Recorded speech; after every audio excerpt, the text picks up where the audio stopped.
আহলে বাইতের প্রেমিক তারা এই মুহররমের মাহফিল করবে। কারণ প্রিয় নবীজি গাদিরে ঘুমে বিজয় হজের ভাষণে বলে গেছেন যে আমি তোমাদের কাছে দুটো জিনিস রেখে যাচ্ছি, একটা হলো কিতাবুল্লাহ কোরআন আর আমার আহলে বায়াত। একটা হাদিসে কিতাবুল্লাহ সুন্নাহ, মূলত হাদিসটা হলো একটা কি আহলে বায়াত।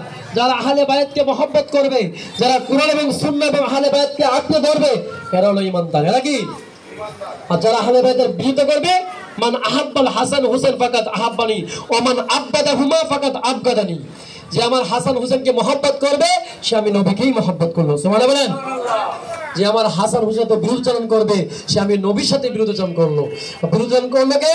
এজিদে। কে করছে? এজিদ, উবাইদুল ইবনে জিয়াদ, শিমার, তিনজনের নেতৃত্বে যাদের পক্ষে গেল তারা আহলে বায়াতের বিরোধিতা করেছে না, স্বয়ং দয়ার নবীজির বিরোধিতা করলো। ঠিক কিনা বলেন? কখনো তারা নবীজির সাফায়াত পাবে? সাফায়াত পাবে? তো আর মুহররমের আলোচনা আমরা অনেক জানি। কুফার মানুষ চিঠি দিয়া ইমাম হোসেনকে দাওয়াত করে নিয়েছিল। চিঠি দিয়া দাওয়াত করে নিয়েছে কিসের জন্য? ইমাম হোসেনের কাছে, নবীজির আহলে বায়াতের কাছে তারা বায়াত গ্রহণ করবে।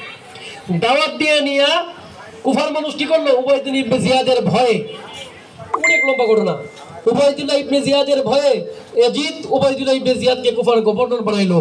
যে গভর্নর ছিল কে? নোমান ইবনে বশির, নবীজির আহলে বায়াতের মহব্বতী লোক। তাকে সরিয়ে দিয়ে উবাইদুল্লাহ ইবনে জিয়াদকে কুফার গভর্নর বানায়া দিল।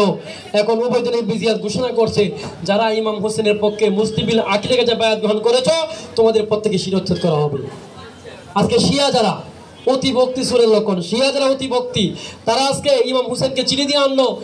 যখন উবাইদুল্লাহ ইবনে জিয়াদ বললো যারা ইমাম হোসেনের পক্ষে যারা বায়াত গ্রহণ করেছো বাড়িঘর আগুন দেওয়া হবে, ধরে জেলখানায় বন্দী করা হবে, তাদের শিরচ্ছেদ